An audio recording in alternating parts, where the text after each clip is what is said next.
everyone, it's Eleanor from Art with Eleanor, and today I'm going to be sharing with you 5 super simple tips and tricks to improve your watercolour scenes, as well as walking you through this really easy circular watercolour painting. But before we get started, if you could like and subscribe, I'd really appreciate it. So, to start off this simple watercolour, I drew a circle and started filling in the top half using my watercolour pencils.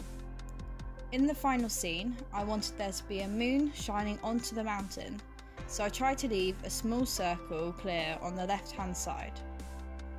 I also wanted the sky to be a light blue in the middle, blending out to black around the edges. This was sort of inspired by scenes such as the Northern Lights, as it is not often that the sky is quite that light blue whilst the moon is visible. So, tip number 1 is, make sure not to press too hard when using watercolour pencils. By just putting a light layer of colour down, it means it will be easier for you to blend out the watercolour when you add water over the top of the pencil. If the colour isn't dark enough for you when the paper has dried, then you can go back and add another layer of pencil. But for me, the colour was how I wanted it, which leads me on to the next top tip, which is probably a technique you haven't heard before. So I wanted to create a different texture in the sky.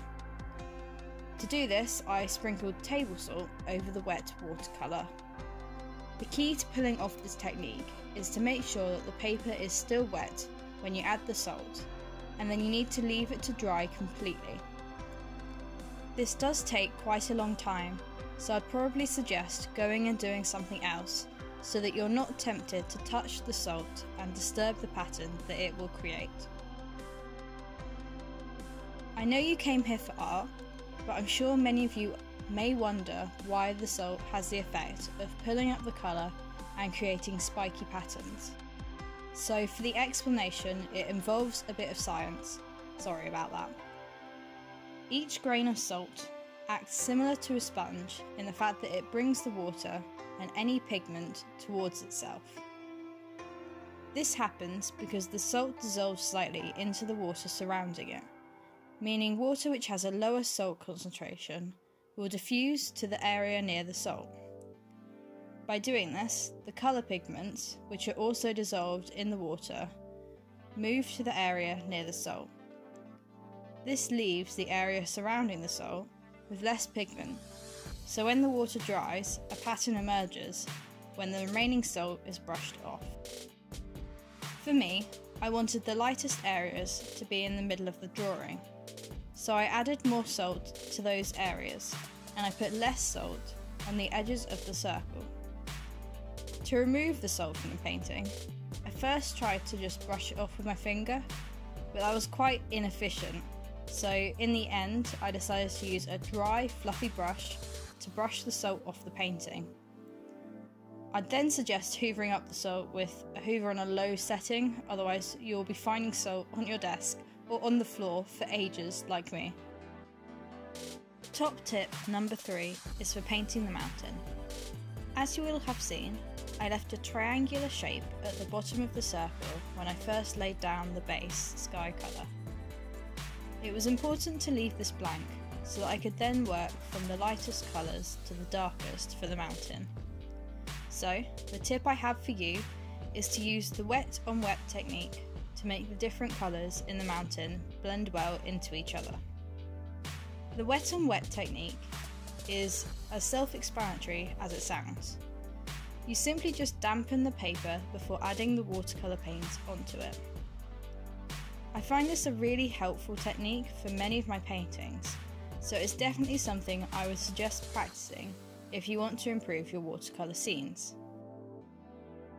To go into detail on how I did the mountain itself, I started by adding a very light blue on the areas of highlight or reflection from the blue of the sky, as well as the moon.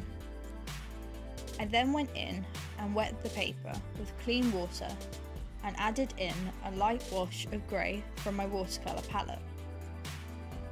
I made sure to also add a ridge to the mountain to make it look slightly more 3D. I did this by dotting more pigmented colour along the edge and letting it bleed out slightly into the colour surrounding it, something which wouldn't have been possible if I was using the wet on dry technique. I then went in with white, yellow and light blue watercolour pencils to add some different undertones into the moon. I'm not sure how much these show through in the final image because, as you'll see soon, I ended up going over the moon again once this layer had dried to even up the shape of it to make it more circular.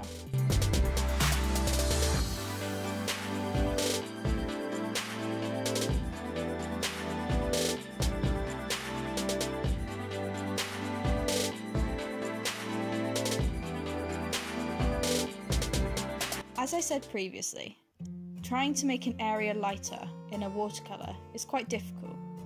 So my fourth top tip is to experiment with different types of watercolours, as well as considering using mixed media. Throughout this whole piece, I have used 3 different types of watercolours, as well as using salt. I used watercolour pencils for the sky, my watercolour palette for the mountain, and watercolours from a tube of paint for the moon. The watercolour paints I have in tubes are more opaque than my watercolour pencils or watercolour palette. This means if I add less water to the paint from the tubes, I can use it to layer over the watercolour I had originally laid down. This is perfect for when you make a mistake, as it makes it easier to correct it. So for example, I can change the shape of the moon to make it more circular. Another medium you could combine with watercolours is acrylic paint or gouache.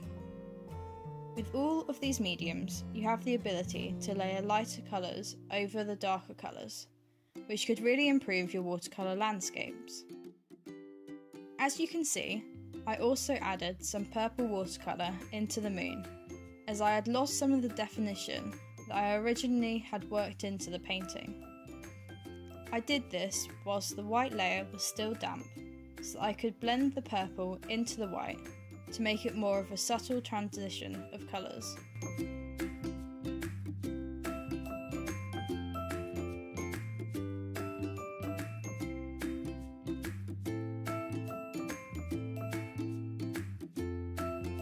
The final part of the painting process, and the 5th and final top tip, surrounds the trees, which I'm going to add in the foreground on the right hand side of the circle.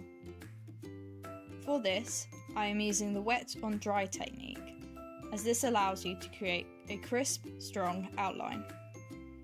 And my top tip is to plan out in your mind where you want to put the objects to create a balanced painting.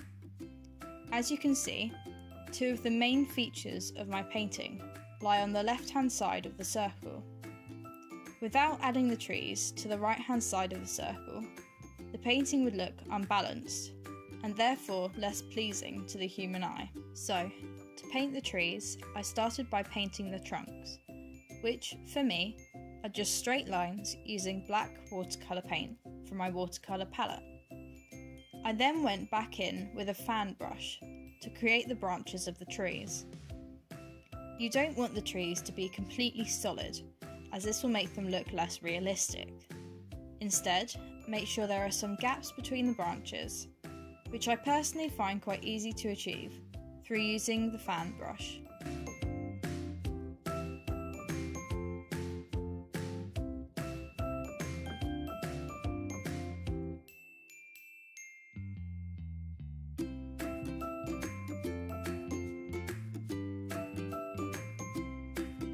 As I had lost the shape of the circle outline I originally had drawn in pencil, I redrew the main circle shape as a guide for me to follow when cutting out the final shape.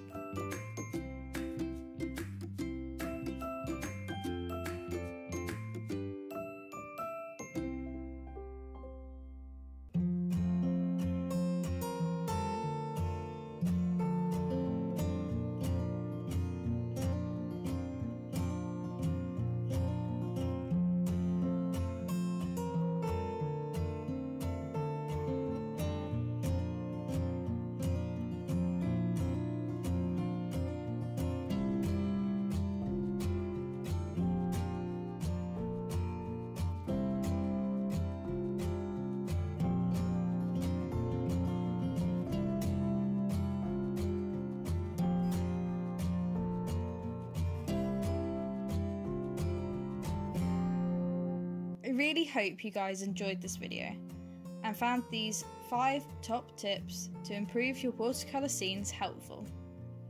If you did enjoy the video, be sure to give it a like and subscribe for more art content like this.